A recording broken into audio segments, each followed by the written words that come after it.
बारिश में 5 जुगाड़ू बहू, घर और रसोई। जहां बड़ी बहू सुधा चूल्हे में खाना बनाते हुए खिसिया कर बुदबुदा रही थी।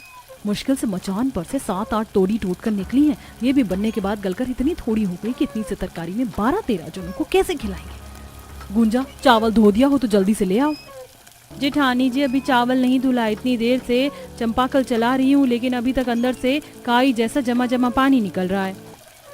हर महीने हम लोग इस मकान में रहने का 3-4 हजार रुपए किराया भर देते, लेकिन फिर भी पीने के लिए मीठा पानी नहीं लगा। इस हैंडपंप का खारा पानी पीना पड़ता है। गर्मी में पानी में किन किन रेत निकलती है और बरसाते लगते ही काई का जमा पानी निकलना लगता है। जितने का हमारे पति लोगों ने इस मकान का किराया भर दिया, उतने में ज्यादा नहीं तो 25 गज जमीन खरीद कर जड़ से घर बनवा लेते, तो एकदम मंजिल बनवा कर रह लेते। हर महीने कम से कम हम 5 बहू को ये टेंशन तो नहीं लेनी पड़ती कि मकान मालिक कब आकर किराए के लिए टोक जाएगा। मेरी तो समझ में नहीं आ रहा, इस पानी से चावल धोने के लिए काई कैसे अलग करूं। तभी मंजली बहू रीता जुगाड़ लगाती है और एक सूती की कतरन हैंडपंप के पानी निकलने वाले मुंह पर बांध देती है, जिससे पानी साफ आने लगता है। लो, मैंने इस काई का जुगाड़ कर दिया, अब धो लो चावल। वैसे मानना पड़ेगा मंजली जेठानी जी के अद्धांत से जुगाड़ लगाया है आपने। अब हैंडपंप का पानी इस कपड़े से खुद ही प्यूरिफाई होकर छन कर आएगा। कुमुद ऐसा बोल ही रही होती तभी मौसम काला कर देता है। तेज तेज की बिजली चमकने के साथ आंधी उठ जाती है। लगता है तगड़ी आंधी पानी होने वाली है। अभी पूरी तरह खाना भी नहीं बना। देवरानी जी, जल्दी चावल धोकर दे दो, वरना बारिश आ गई तो चावल नहीं बन पाएगा। जेठानी जी, धो रही हूँ, एक तो इतने बड़े पतीले में चुल्लू भर चावल मुट्ठी में नहीं आ रहे। तभी देखते देखते तेज आंधी पानी बरसने लगता है। 5 जुगाड़ू बहुएं रसोई का सामान समेटने लगती हैं। अभी तो घटाएं एकदम साफ थी, एकदम से इतनी मूसलाधार बारिश कहाँ से शुरू हुई। नुपुर, ये मिट्टी वाले मसालेदानी उठाकर अंदर ले चलो, नहीं तो भीग जाएगी। लाइए, उपले की टोकरी मुझे दे दीजिए जेठानी जी, मैं अंदर ले जाती हूँ। तब कुमुद चूल्हे पर चढ़ी सब्जी की कढ़ाई जल्दी से उठाकर मकान के अंदर ले जाकर रख देती है। बड़ी बहू सुधा जैसे ही आंगन में बना चूल्हा पन्नी से ढकने लगती है तो मूसलाधार बारिश के चलते अचकन की मिट्टी गल चुकी थी। हे भगवान जी, कितने जतन से मैंने धूप गर्मी में नदी के पास से मिट्टी लाकर चूल्हा बनाया था और बारिश में मेरा चूल्हा टूट गया। अब खाना पीना किस पर बनेगा। बरसात में चूल्हा भीग कर टूट जाने के चलते सुधा को परेशान होते देखकर सास गोदावरी कहती है, बड़ी बहू, मिट्टी का चूल्हा ही तो था, भीग कर टूट गया तो टूट गया। वैसे ही सावन भदवा के मौसम में तुम खुले आंगन में खाना नहीं बना पाती, इसलिए तुम मुझे मिट्टी ला कर दे देना। मैं भंडार कोने में 2 मुंह का चूल्हा डाल दूंगी। एक बार में दाल भात बनकर तैयार हो जाएगा। बारिश के मौसम भर मकान के अंदर में ही खाना पीना कर लो। जहाँ एक तरफ पड़ोसी अड़ोसी बारिश के मौसम में अपने पक्के मकान में आरामदायक जिंदगी बिता रहे थे, वहीं बरसात का मौसम लगा देखकर 5 बहुएं काफी परेशान हो जाती हैं, क्योंकि इस किराए के मकान में पिछले 10-15 सालों से गोदावरी अपने 5 बेटों, 5 बहू और उनके 3 बाल बच्चों समेत किसी तरह टाइम काट रही थी। लेकिन छत दीवार कच्ची और कमजोर होने के चलते बारिश के मौसम में इन्हें टपकती छत के अंदर रहन सहन करने में काफी परेशान होना पड़ता था। मूसलाधार बारिश से उनके मकान की छत चूने लगती है। जेठानी जी, देखिए, बारिश की 2-4 बूंद नहीं पड़ती कि हमारा मकान चूने लगता है, क्या करेंगे। और क्या करेंगे, हर साल की तरह जैसे बारिश में बर्तन लगाकर एक जगह पर दही की तरह जमकर पानी इकट्ठा करते हैं, वही करेंगे, क्योंकि इस साल भी हमारे निखट्टू पतियों से मकान की छत पक्की नहीं करवाई गई। गुंजा के ताना कसने पर प्रभात भड़क जाता है और दोनों में झगड़ा होने लगता है। बस तुम लुगाइयों में से तो हम 5 भाइयों का घर में थोड़ी देर बैठना भी देखा नहीं जाता। अरे हमारा घर में रहकर खाना तुम सभी की आंखों में खटकता है। बस दिन भर घर के बाहर रहकर गधा मजदूरी करो, तब सब ठीक है। बस बस रहने दीजिए। आप 5 भाइयों की कमाई में तो जैसे आग लगी पड़ी है। पिछले साल बरसात से बोलते बोलते इस साल की बारिश की शुरुआत हो गई, लेकिन फिर भी आप 5 भाइयों से इतने पैसे भी नहीं जुड़े कि कम से कम घर की छत दीवार पक्की करवा दो। मैं तो करम फूट गया ऐसे निखट्टू पति से शादी करके। हाँ तो बोल देती अपने पिताजी को, कोई सरकारी सर्विस वाला पैसे वाला दामाद ढूंढ लेते। करवानी थी ना कमाते खाते परिवार में शादी। 2 टाइम की रोटी तो तुम्हें मैं ही कमा कर खिला रहा हूँ ना, कि तुम्हारे पिताजी। एक तरफ बरसात का कहर था, वहीं मकान के अंदर अपने बहू बेटे को इस कदर झगड़ा करते देखकर बिस्तर पर पड़े बीमारी की हालत में जूझते हुए हरिहर ने कहा, हे भगवान, अरे क्यों तुम मियाँ बीवी जब देखो झगड़ते रहते हो। अरे गोदावरी, इन दोनों को शांत करो, मेरा सिर दुखने लगा। ओहो, तुम दोनों मर्द लुगाई को लाज लग रही है कि नहीं थोड़ी भी।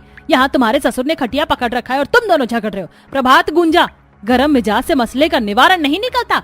अब तो जो हालात सामने है उसे झेलना ही पड़ेगा। तभी बड़ा बेटा मनोहर नरमी से समझाता है, देखो तुम सब तो जानती हो मानसून के मौसम में हमारा दिहाड़ी भत्ते का काम बहुत ही ठप हो जाता है, वरना पक्का करवा देते। और वैसे भी किराए के मकान में रहकर खुद के पैसे लगाकर काम करने से मकानदार किराए में नहीं कटेगा। कुछ खाना बनाया है तो दे दो, हम खाकर काम पर जाएं। रीता बहू अपने देवर जेठ पति को खाना परोस दे। तभी रीता असहज होकर कहती है, माँ जी केवल सब्जी बन पाई है, भात बनाने जा रही थी, इतने में बारिश हो गई। रीता बहू देख, रात की कोई बासी कोसी रोटी बची हो तो दे दे। तुम पांचों के पतियों को इतनी समझदारी है कि चूल्हा टूटा पड़ा है तो टटका चावल कहाँ से मिलेगा। तब रीता थोड़ी थोड़ी सब्जी के साथ हिचकिचाते हुए रोटी परोसती है। जेठ जी वो सब्जी कम है इसलिए थोड़ी थोड़ी दी है। कोई बात नहीं, इतने में तो रोटी खा लेंगे। पांचों थोड़ी सी सब्जी के साथ छुआ छुआ कर रोटी खाते हैं और हल्की बूंदाबांदी में रोजी भत्ते के लिए निकल जाते हैं। तभी नुपुर दुखी भाव से कहती है, सब्जी कम होने के चलते हमारे पतियों ने पेट भरकर खाना भी नहीं खाया, थोड़ा अचार भी होता तो खा लेते बढ़िया से। जार का आधे से ज्यादा अचार तो बाल बच्चों ने खाकर खत्म कर दिया। उन्हें भी तो रोज अचार पराठा देते थे, ऊपर से इस साल तो बाजार में कच्ची कैरी भी इतने महंगे दाम पर बिक रही है कि सोचना पड़ता है। कुमुद की ये बात सुनकर रीता के दिमाग में जुगाड़ आता है। अरे जब बिना खरीदे ही आम का अचार लगा सकते हैं तो बेफिजूल के पैसे क्यों फूकना। आज कितनी देर तक पीट पीट कर आंधी पानी बरसा है, पता है जंगल में पेड़ से कितने सारे आम गिरे होंगे। ये तो हमने सोचा ही नहीं, चलो इससे पहले कि कोई और जाकर वो सारे आम बीन के ले जाए। चलो। तभी बारिश में भीगे हुए दोनों बड़ी बहू रीता सुधा के बच्चे स्कूल से आ जाते हैं। माँ छोटी चाची आप सब लोग कहाँ जा रही हो, मैं भी चलूंगा। राजू बेटा हम जंगल जा रहे हैं, तुम्हारे लिए मीठे रसीले आम चुन कर ले आएंगे, तुम घर में रहो।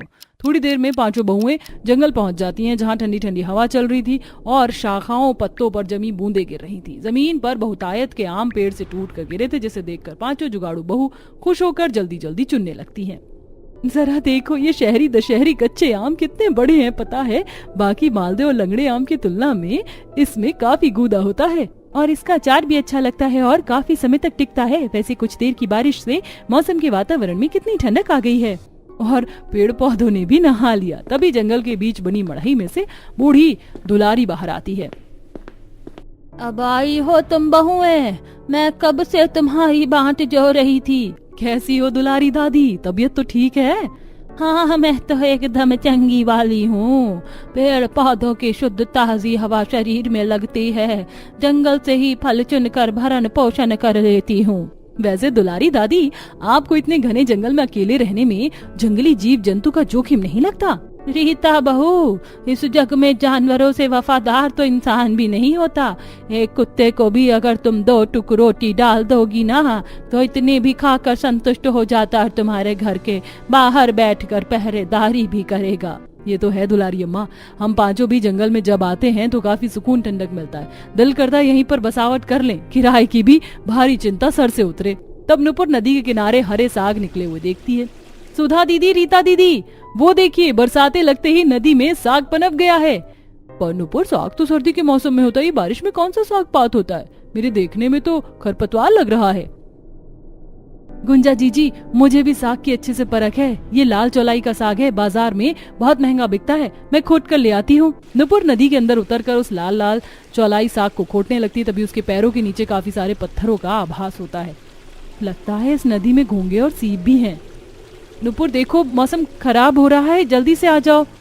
हमारा चूल्हा भी तो टूट गया है, अब नदी के पास आए तो बलुआ मिट्टी ले लेते हैं। दोनों बड़ी बहू चूल्हा बनाने के लिए मिट्टी निकालती हैं, वहीं नुपुर नदी में से ताजा साग खोट कर बाहर आती है। जैसे ही पांचों बहू घर पहुंचती हैं तो मकानदार राजू को मार रहा था। दादी मुझको बचाओ, मोटे खड़ूस अंकल मुझको मार रहे हैं, मुझको बहुत दर्द हो रहा है। मकानदार जी छोड़ दीजिए मेरे पोते को। हरामखोर कहीं का, तूने मुझे मोटा बोला, अभी देख मैं तेरे कैसी खाल खींचता हूँ। तभी रीता बीच में आकर अपने बच्चों को ले लेती है। हे भगवान, राजू तो ठीक है ना? मकानदार जी इतने छोटे मासूम से बच्चे को मारते हुए आपको मोह नहीं आ रहा था? अरे क्या किया मेरे बेटे ने? ज्यादा दूध की धुली मत बन गोदावरी की बहू, एक तो तूने अपने बेटे को इतना चस्का कर रखा है, मेरे मकान का दरवाजा तोड़ दिया, खर्चा तो मेरा बढ़ गया ना। एक तो तुम पांचों की कसम कभी भी टाइम पर किराया नहीं देते, खाली कर जाओ मेरा मकान। उल्टा चोर कोतवाल को डांटे। पिछले 2 महीने से दरवाजा उखड़ा हुआ है, हमने अपने पतियों से आपको खबर भी करवाई थी। एक तो आपको मकान में कुछ भी मरम्मत करवाने के लिए बोलो तो आप नहीं करते। छत भी एकदम कमजोर पतली चादर हो रखी है, ना तो आप पक्की करते हो और ना किसी साल सफेदी करते हो। मकानदार के अचार डालने के लिए बनकर बैठे हो। रीता गुस्से में मकानदार पर दाना पानी लेकर चढ़ जाती है, जिससे वो भी पिनक जाता है। अच्छा जी, जिसका खाना उसी को आंख दिखाना। अरे ओ गोदावरी, समझा ले अपनी बहू को, ज्यादा प्रधान ना बने, वरना अभी सबको निकाल कर फेंक दूंगा, फिर दर दर भटकते फिरेंगे। रीता शांत हो जाओ, बात बढ़ाने से कोई फायदा नहीं है। मकानदार जी, अभी आप चले जाइए, हमारे पति आएंगे तो हम किराए के लिए बोल देंगे। इस महीने में मुझे पूरा क्लियर किराया चाहिए और 10 तारीख तक मुझे मेरा मकान भी खाली चाहिए। एक तरफ बरसात का मौसम था, वहीं दूसरी तरफ मकानदार घर खाली करने के लिए बोलकर चला जाता है। रात को पांचों भाई थैली में थोड़ा थोड़ा राशन लेकर आते हैं। ये लो, थोड़ा दाल चावल लेके आए हैं, खिचड़ी बना दो।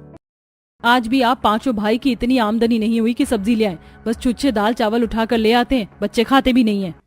नूपुर, तुम ऐसे ताने मार रही हो जैसे हम भाई दिन भर बाहर बैठकर झक मार रहे थे, दिन भर खाली बैठे थे, शाम को दिहाड़ी लगी है, जितनी आमदनी होगी उतने में तो खर्चा लेकर आएंगे, अब क्या कोलू में सर दे दें? हे भगवान, दिवाकर नुपुर, तुम दोनों चुप हो जाओ। वैसे ही मकानदार खाली करने को बोल के गया है। क्या मकानदार ने खाली करने को बोला है घर? लेकिन क्यों? गोदावरी मनोहर को पूरी बात बताती है, जिस पर वो बौखला कर कहता है, अरे तुम लुगाइयों को क्या जरूरत है उस दुकानदार को मुंह लगाने की? अब ऐसे बरसात के मौसम में हम घर कैसे खाली करेंगे? और अब इतने सस्ते में मकान भी नहीं मिल रहा। दूसरे लोग 25-25 गज के पक्के मकान का किराया भी 5 से 6 हजार रुपए है, और अभी हमारा दिहाड़ी भत्ता का काम नहीं चल रहा। अब तुम घर ढूंढना। गुस्से गुस्से में पांचों भाई घर में बैठ जाते हैं, जिससे दिहाड़ी का काम भी छूट जाता है और घर चूल्हा भी नहीं जलता। तभी पूजा गौरी खाने के लिए ललकते हुए, मम्मी मम्मी, मेरे जोर से भूख लगी है, कुछ खाने को बना दो। क्या बना कर दूं तुझको गौरी? रसोड़े में एक मुट्ठी चावल भी नहीं पड़ा है कि पका कर दे दूं। चाची, चावल नहीं है तो हमें नमक तेल लगाकर रोटी दे दो, हम खा लेंगे। पूजा को रोटी मांगते देख के सुधा गुस्से में मनोहर को सुनाती है, आप पांचों भाई की मती में गोबर भर गया है क्या? 2 दिन से घर में चूल्हा नहीं जला और आप सब घर में बैठकर ओल पे मिट्टी चढ़ा रहे हैं। काम धंधा तुम जाकर कमाकर खुद चला लो घर। तभी पड़ोसन शशिकला मुंह में आकर बच्चों के लिए अपनी रसोई से खाना दे जाती है। ये लो सुधा, आलू गोभी की सब्जी, रोटी और दाल मखनी है, तीनों बाल बच्चों को खिला देना। धन्यवाद काकी। ऐसे ही देखते देखते मकान खाली करने का मोहलत खत्म हो जाता है। मकानदार भरी बारिश में सबको मकान से बेघर कर देता है। अरे चलो फूटो सब मेरे घर से, और खबरदार जो यहाँ आज के बाद भटके। अरे अभी मकान के अंदर हमारा सामान रखा है, उसे लेने दीजिए। एक सुई भी तुम्हें मकान में से लेकर नहीं जाने दूंगा। एक तो तुम गरीब मेरा 3 महीने का किराया पचा गए, अब एक एक चीज बेच के वसूल करूंगा। पांचों बहुएं, बूढ़े सास ससुर, बाल बच्चे और पतियों के साथ बरसती आंधी पानी में रोड पर चलने लगती हैं, जहां जल भराव था। आसमान में जोर जोर से बादल गरज रहे थे। मम्मी, मुझे पानी में डर लग रहा है और ठंड भी लग रही है, घर कब आएगा? घर तो हमसे छिन गया, कोई घर नहीं है। बारिश तूफान में थोड़ी दूरी तय करते हैं, बड़े बड़े ओले गिरने लगते हैं, जिससे हरिहर के सर से खून बहता है। राम जी, मनोहर के बाबूजी, लगता है इस बारिश में हम ढेर हो जाएंगे बहुओं। माँ जी, ऐसा कुछ नहीं होगा, आप सब आइए। तब पांचों जुगाड़ बहुएं उन्हें जंगल में लाती हैं। सब लोग एक घने पेड़ के नीचे शरण लेते हैं। पूरे जंगल में पेड़ों से पत्ते टूट कर गिरे थे, जैसे कि केले, बरगद, शीशम के पत्ते, जिसे देख बहुओं को जुगाड़ आता है। इस आंधी तूफानी बारिश में हम बिना घर के इस पेड़ के नीचे रात काट नहीं पाएंगे, हमें बसावट करनी होगी। देखो तूफान में कितने सारे पत्ते टूटकर गिरे हैं। पुराने जमाने में जब पक्के घर नहीं होते थे तो आदिवासी भी पत्तों के घर में गुजर बसर करते थे। पांचों बहुएं बरसात में भीग भीग कर पत्तों का आश्रय डालने की कोशिश करती हैं, लेकिन वो हवा के तीव्रता से तिनके की तरह बिखर जाता है, जिस पर नुपुर, इस तरह हम अपनी बसावट खड़ी नहीं कर पाएंगे क्योंकि ये पत्ते हल्के हैं। तभी उन पांचों के पति भी मदद के लिए आते हैं और दिवाकर कहता है, देखो, बसावट करने के लिए पत्तों के साथ ठोस लकड़ी चाहिए होगी, तब बात बनेगी। हमें अपनी गलती का पछतावा है, हमें माफ कर दो। तब पांचों शीशम, देवदार जैसे ठोस पेड़ की लकड़ियां काट कर लाते और जमीन खोद कर नींव डालते हैं। तभी तीनों बच्चे एक पेड़ में से चिपचिपा पदार्थ ले जाते हैं। माँ देखो, हमें पेड़ से गोंद मिला। ये तरल पदार्थ मेरे हाथों में चिपक गया। रीता, ये पदार्थ हमारे घर में पत्तों को चिपकाने में मदद करेगा। बच्चों, ये पदार्थ और लेकर आओ। तीनों बच्चे उस पेड़ की छाल से गोंद इकट्ठा करके लाते हैं। तीनों बहू पतियों के साथ लगकर घर बनवाती हैं। 2 बहू नुपुर, कुमुद भोजन की व्यवस्था में लगती हैं। देखो, मुझे जंगल में से कितनी सब्जी मिली है। ये जंगली गोभी, कुंदरू और अरबी के पत्ते, इसके पकौड़े बहुत ही स्वादिष्ट बनते हैं। देखो, इस नदी के किनारे कितने सारे बड़े बड़े पत्थर थे, इसमें हम अपने लिए छोटी मोटी रसोई बना सकते हैं और सामान भी।